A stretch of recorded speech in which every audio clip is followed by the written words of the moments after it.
En este lugar que iluminan los soles sureños del estado mexicano de Hidalgo, perteneciente al municipio de Zempoala, donde el agua se represa para goce de ánades y aprovisionamiento de vacunos, y donde las concentraciones vegetales aguardan las lluvias con avidez, el blancor de los muros pertenecientes a una hacienda ganadera, la redondez encastrada en el terreno de una plaza de tientas y el enhiesto maderamen atirantado por alambre nos delatan la presencia del toro bravo.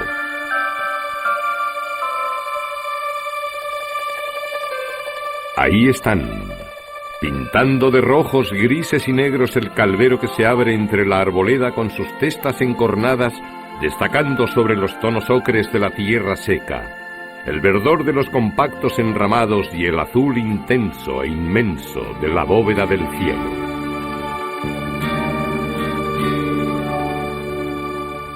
Ahí están, reunidos en sus potreros o encerrados en corraletas, los toros que hierra un ganadero de bravo mexicano con la inicial de su nombre y apellido, la G y la M, enlazadas, de Germán Mercado, criador de reses de lidia por afición, vocación y tradición. Estamos en la ganadería de Montecristo. Pues nos encontramos en la ganadería de Montecristo. En esta finca es donde se engordan los toros. Los empadres, que son 14 empadres, se hacen en el estado de Tlaxcala, en la ex hacienda de La Luz. Y esta, que es una ex hacienda que se llama de Tepa, vienen los machos desde los 8 meses de edad, cuando se herran. Ya vienen para acá y están en los diferentes cercados dependiendo su edad. Esta es una ganadería que se forma en 1973. Los orígenes de la ganadería, todos vienen de San Mateo, que es la ganadería madre por línea Marqués de Saltillo, haciendo un encaste propio. San Mateo empieza a vender sangre hasta el segundo propietario, que es Antonio Yaguno García. Don Antonio vende los primeros lotes de vacas puras, que es lo que llega de España y se ha mantenido sin cruza con el ganado mexicano. Le vende primero a la ganadería de Mimiahuapan, luego a la ganadería de Reyes Huerta, luego a la ganadería de San Martín y antes a la ganadería de Javier Garfias. Estas 4 ganaderías conservan todas las líneas puras que vienen de España desde 1908 a la fecha. Montecristo se forma comprándole primero a la ganadería de Mimiahuapan y posteriormente al Guajaral de Peñas. Después se compra al licenciado Balleres, ya siendo propietario de Mimiahuapan, porque antes lo era don Luis Barroso. Se le compra también a San Martín, a Garfias y a Reyes Huerta. Tanto vacas del origen que en México conocemos como impuro, como todas las líneas puras. Esta ganadería tiene 350, 360 vacas, se hacen 14 empadres, como les comentaba, la mayoría en Tlaxcala y 2 aquí en Hidalgo.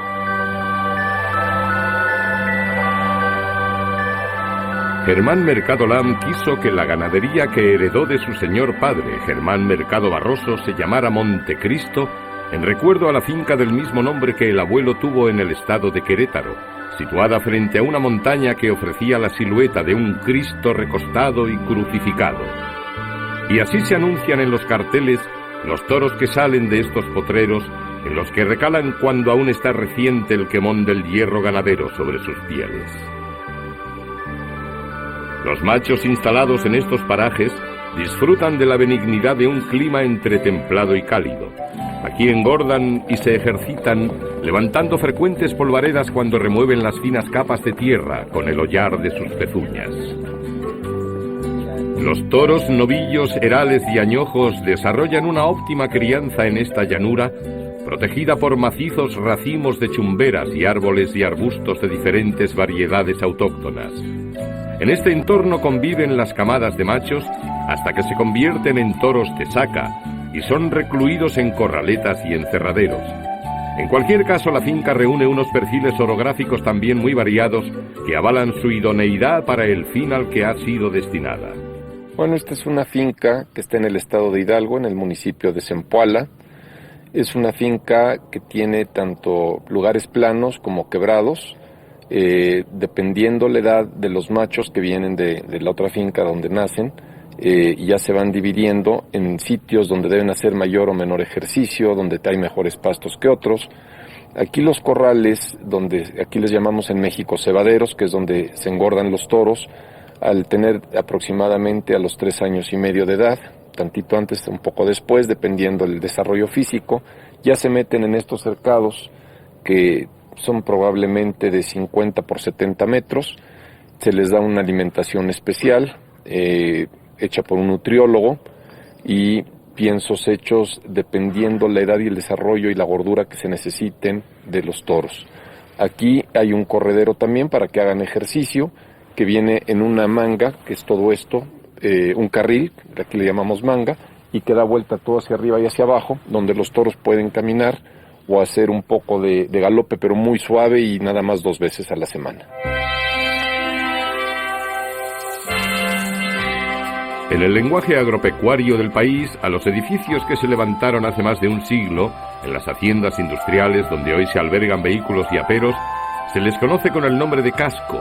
Pues bien, el casco de Montecristo está compuesto por edificios de traza decimonónica, desde los cuales se pueden contemplar la particular fisonomía del toro mexicano. Un toro cuya simiente fue importada de tierras sevillanas, pero cuyo desarrollo a lo largo de un siglo ha terminado por adquirir la impronta de quienes se han ocupado de su crianza. Por ejemplo, Germán Mercado, todo un erudito en la evolución de la cabaña brava de ambos países. Bueno, hablando de las diferencias que hay entre el toro español y el toro mexicano, pues sí son muy evidentes porque son encastes totalmente distintos. El ganado mexicano se forma con una punta importada de España en 2 ocasiones, de 16 vacas y 2 sementales procedentes del Marqués de Saltillo. Esas vacas se ponen a padrear, y los sementales, con vacas criollas mexicanas seleccionadas en San Mateo a principios de los años de 1900.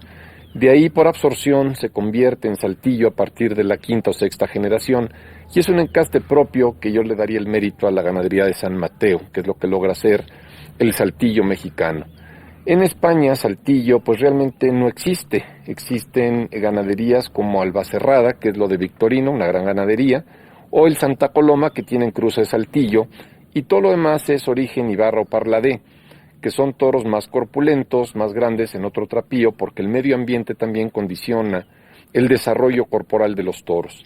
El toro mexicano es un toro que va a más casi siempre, que dura 50, 60 muletazos en las faenas, y que son tandas de 5, 6, 8 muletazos. El toro español es un toro un poquito más violento en sus inicios, más alegre, se entera más, pero dura mucho menos que el toro mexicano, siendo dos fiestas similares, pero con sentimiento distinto en la apreciación del público y en la interpretación del toreo. Creo que en México se ha logrado con muy poca simiente un toro excepcional gracias a muchos ganaderos. Ciertamente, la mayoría de las reses de este encaste, Saltillo, se presentan bajo el manto cárdeno de sus pieles. Sin embargo, en aquella expedición bovina que embarcó en los puertos andaluces viajó una vaca de pelo colorado de nombre Vencedora, que todavía deja su rastro de color en algunas ganaderías de México. Es indudable que los ganaderos mexicanos han sabido rentabilizar aquel tesoro, casta brava alquitarada, que viajó desde los aristocráticos prados de Rafael Rueda Osborne, segundo marqués de Saltillo, hasta los ranchos por los que zascandileaban los ariscos y bravucones cornúpetas criollos.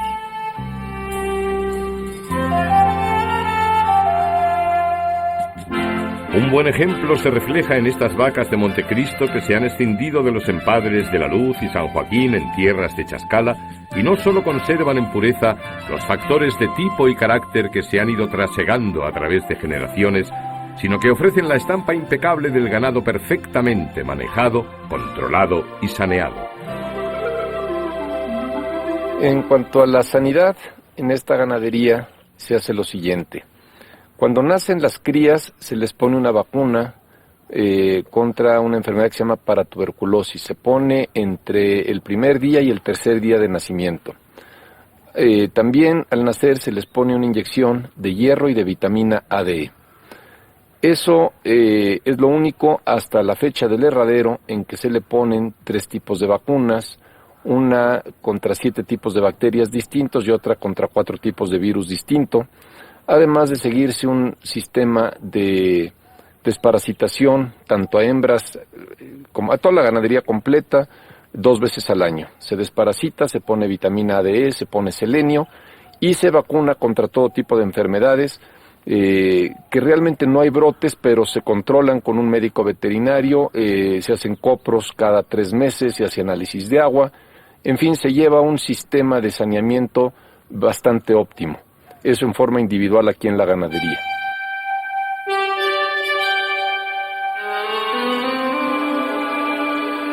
Enjutas, pero sanas y fuertes, las 350 vacas de vientre de Montecristo se reparten entre las 2 fincas de su hierro ganadero ubicadas en los estados de Tlaxcala e Hidalgo. En este solamente se hallan los lotes que caben en 2 empadres, porque el resto de los espacios acotados son territorio de machos. Cortos de manos y bajos de cruz, chaparros, como le gustan al ganadero, rectos de lomo y bien encornados, los cuatreños que están apartados para acudir a su próxima cita con los ruedos se reúnen en estas pequeñas celdas al aire libre de los campos hidalguenses, cercados por diáfanos vallados, construidos a base de pies derechos de traviesas de madera y un acerado entramado horizontal. Los toros cuajados de carnes redondeadas y rematadas y algún joven intruso de camadas posteriores completan la fase de engorde y se ejercitan por las polvorientas veredas. Su ascendencia genealógica está perfectamente identificada no solo por su propietario, sino también por la información que puntualmente intercambian los ganaderos mexicanos. Llega a haber un congreso anual de ganaderos de toros de lidia, donde se hacen reuniones cada 3 o 4 años muy importantes, donde se tocan distintos temas, de cómo está la fiesta, de cómo está la sanidad, de cómo están embistiendo diferentes encastes, a nivel del mundo del toro. Personalmente tengo amistad con varios ganaderos españoles, con el Niño de la Capea, con Victorino Martín, que es un ganadero fuera de serie también, muy profesional, pero básicamente donde tenemos mucha comunicación somos varios ganaderos mexicanos que somos muy amigos a pesar de ser esto un negocio de vanidades, se puede entender así. Tenemos comunicación, tenemos libros abiertos, nos invitamos mucho a las tiendas y vamos entendiendo qué líneas son las que más nos gustan y sobre todo lo que viene de San Mateo, que somos varios ganaderos, aunque algunos también han hecho importaciones de ganado Santa Coloma, y estoy aprendiendo a conocer también ese encaste en México. Como es bien sabido, en el campo bravo de México domina de forma abrumadora el toro de pieles cárdenas y cuernos discretamente abiertos, con las puntas apuntando hacia arriba. Es uno de los factores que fijan el fenotipo del llamado toro del país. Un toro cada vez más y mejor controlado por los ganaderos solidarios en los métodos de crianza y conscientes del preciado producto que manejan. En México existe la Asociación Nacional de Criadores de Toros de Lidia desde hace muchos años. Agrupa sobre 285 ganaderías actualmente. Está dirigido por don José Marrón, que es el nuevo presidente. Es una asociación que tiene muy buenos planes para el futuro porque van a dar una serie de servicios que no existían, lleva el registro genealógico y de edades de la ganadería brava mexicana en combinación con la Secretaría de Agricultura a nivel nacional. Eso le da certidumbre al público de la edad que tienen los toros y de la genealogía. Y para sorpresa de las autoridades mexicanas, se han dado cuenta que los mejores registros y más completos de la ganadería a nivel nacional es la de toros de lidia, que llega hasta 1908.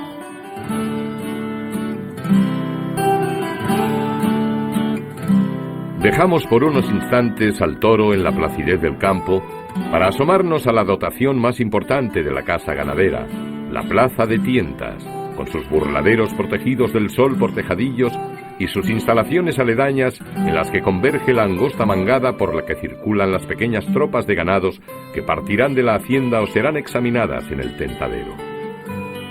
Ahí vienen precisamente los componentes de una partida de machos. Uno de ellos será sometido a prueba para optar a toro de simiente. En las tareas de enchiqueramiento colabora de forma activa el caporal de la ganadería, avezado partícipe en las faenas que tienen por escenario la plaza que Germán Mercado ha querido dedicar a uno de los ganaderos de Bravo más importantes de México.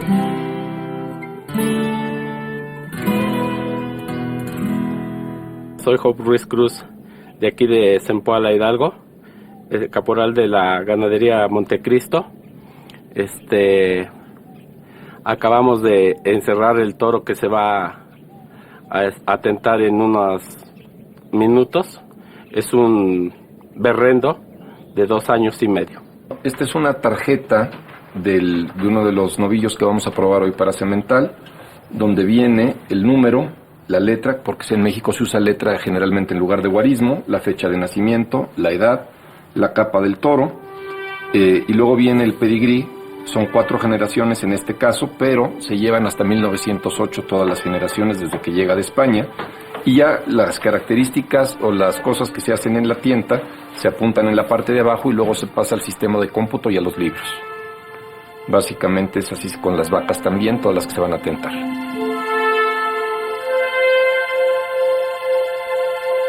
En esta ocasión los preparativos del tentadero vienen envueltos en un cierto halo de trascendencia. El caporal cuida de que el novillo alcance el recinto del chiquero sin contratiempos. En el día de hoy, en el ruedo de la placeta de tientas de Montecristo, se han dado cita 2 miembros de una gloriosa dinastía de toreros mexicanos. Dentro y fuera de la plaza se palpa la expectación.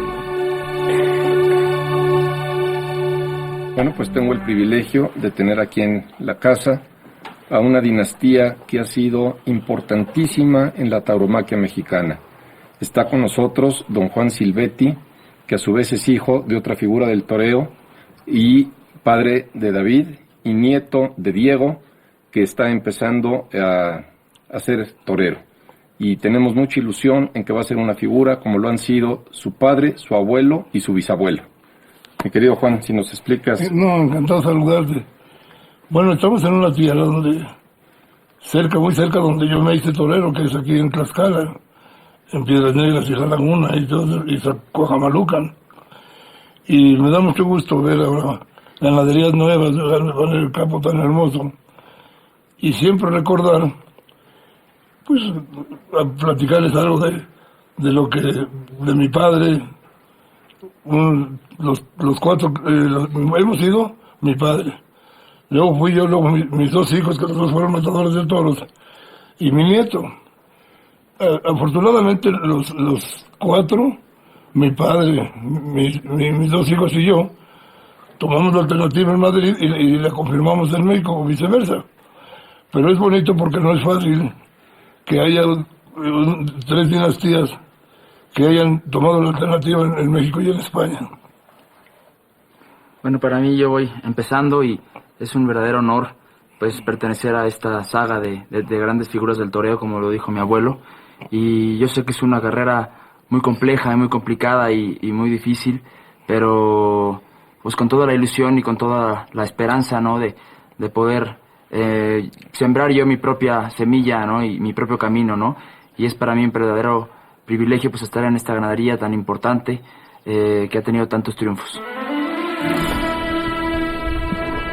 El ganadero ha dado el grito ritual.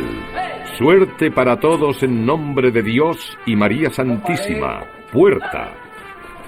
Y ahí está el toro, a un novillo. Los comentarios de sus primeros escarceos en el ruedo corren a cargo de Germán Mercado.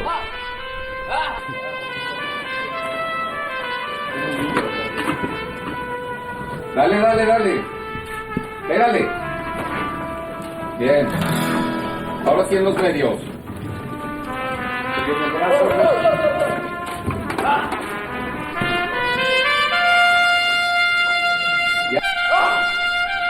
Viendo cómo este joven torea por gaoneras, un aroma de nostalgia debe invadir a quienes vivieron la época de clamores en los ruedos que protagonizara su señor padre, y no digamos ya los que fueron coetáneos de su abuelo.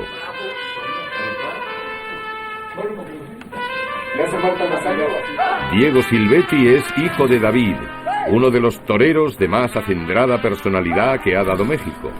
Coronado rey David en sus tardes inspiradas, murió trágica y sorprendentemente el 12 de noviembre de 2003. Su abuelo, David Silvetti Reynoso, ya octogenario, fue uno de los pocos toreros mexicanos que triunfó de forma incontestable en los ruedos españoles a principio de los años 50 del pasado siglo, especialmente en el de la Plaza de las Ventas de Madrid, de la que salió por la Puerta Grande en 2 ocasiones. El nieto, Diego, ajusta la yema de los dedos de su mano izquierda al estaquillador de la muleta y torea por naturales al novillo cárdeno, berrendo, caribello, botinero y coletero, prosiguiendo la faena y rematando las series de muletazos con airosos adornos ante la complacencia de su muy querido y admirado antepasado dinástico que cambia impresiones con el ganadero.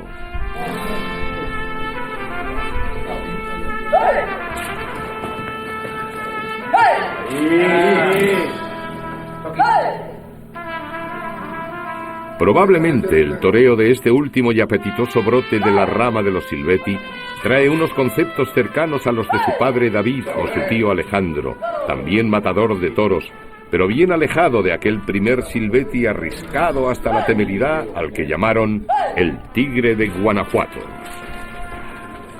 Fue el celebérrimo Tigre un hombre de carácter especial. Fumaba puros durante el paseillo y practicó una brutal tauromaquia. Sobrevivió a 32 cornadas que recibió de los toros en los ruedos y a los 4 balazos, a las 2 puñaladas, consecuencia de su vida pendenciera, fuera de ellos. Pero aquello ya es historia, lo de hoy en la ganadería de Montecristo es palpable y gozosa actualidad. Bueno, yo creo que hemos visto el claro ejemplo de lo que es un toro mexicano, un toro que se ha arrancado muy bien al caballo, que humilla 1 metro antes de llegar al peto, que recarga, que iba más, que está en los medios, un toro con mucha calidad, planea, mete el hocico hacia el pecho, en una forma de embestir muy emotiva, arranca muy reunido, tiene mucho temple y tiene mucho arte para embestir, y creo que este es un muy claro ejemplo de lo que se ha logrado en México gracias al esfuerzo de muchos ganaderos en este país a través de 100 años. La Casa Ganadera de Montecristo supone la reconstrucción de uno de los cascos más solemnes y emblemáticos de estas tierras de Hidalgo. Dotado el exterior de grandes espacios abiertos, asoleados y profusamente ajardinados con maceteros, el interior ha sabido respetar la reciedumbre de la mampostería neoclásica de finales del siglo XIX y el joyero permanente que conforma una colección de las antañonas pinturas en fase de restauración, impresas sobre los viejos lienzos de las paredes de una noble estancia, así como la capilla, datada en el año 1818, a donde las gentes de la calpanería acudían para venerar a las imágenes de su devoción. Las fachadas, porches y corredores presentan recercos en puertas y ventanas, además de los zócalos y aleros de los muros exteriores principales en forma de bandas de almagre para contrastar con la blancura dominante. Pero los colores que más destacan son los empleados para plasmar motivos taurinos, como el cartel de Juan Reus, que anuncia grandes figuras del toreo español y mexicano, con ganado de la casa, y los del pelaje de aquellos toros célebres que dignificaron su hierro y su divisa.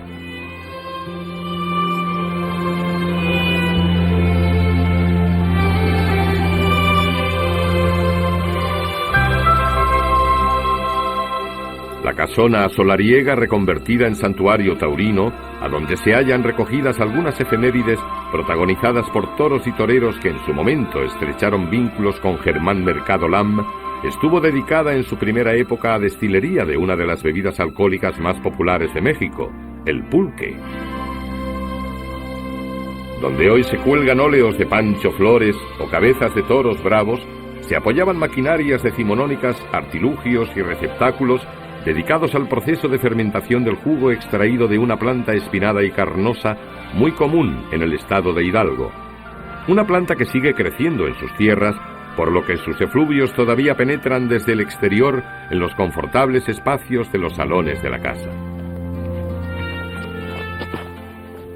Esta hacienda, en sus inicios, que fueron del año de 1819, fue una hacienda pulquera, El pulque se produce de unas plantas que está aquí a mi espalda, que se llama maguey, el cual produce a los 10 años un agua azucarada que se llama aguamiel, que se fermenta y se hace pulque, y de eso se mandaban a México diariamente, no de esta hacienda, sino de toda la zona, 2 millones de litros a principios de 1900. Estas haciendas eran autosuficientes, no solo productoras de pulque, tenían una mina de arena y grava, un horno donde se hacía todo tipo de barro, tenían la estación del ferrocarril, tenían, a pesar de que no ser una zona de riego por represas, se podía regar en riegos de alivio para empezar las cosechas. En fin, eran unas haciendas completamente productivas y un gran negocio. El maguey y su aguamiel fue durante muchos años la principal fuente de ingresos de estas tierras, y el pulque que se obtenía en sus destilerías, la bebida alcohólica que ha disputado al tequila su primacía entre las preferencias de los mexicanos y de los foráneos. Manolete, por ejemplo, le entraba al pulque de buena gana en sus recesos de corridas en una de las épocas más felices y florecientes del toreo en este país. En la actualidad, tras una época de preocupante opacidad y gracias a la constancia y afición de los diversos sectores taurinos, ya se atisba un repunte de la fiesta de los toros en México. Bueno, la fiesta en México está repuntando de una forma importante, están saliendo toreros nuevos que están triunfando muy fuerte y que están llevando el público a las plazas. Tenemos ferias en este país que son un éxito total, como puede ser Aguascalientes, León, plazas de una importancia trascendental, como puede ser la México, obviamente, Guadalajara, Tijuana, Puebla y muchísimas otras, San Luis Potosí, Querétaro, Juriquilla. Tuvimos una época en que no estaban saliendo figuras del toreo, no se habían consolidado, pero afortunadamente y gracias al trabajo de muchas escuelas taurinas, de ganaderos y de hombres de empresa que han invertido en los toros, están empezando a dar un gran resultado.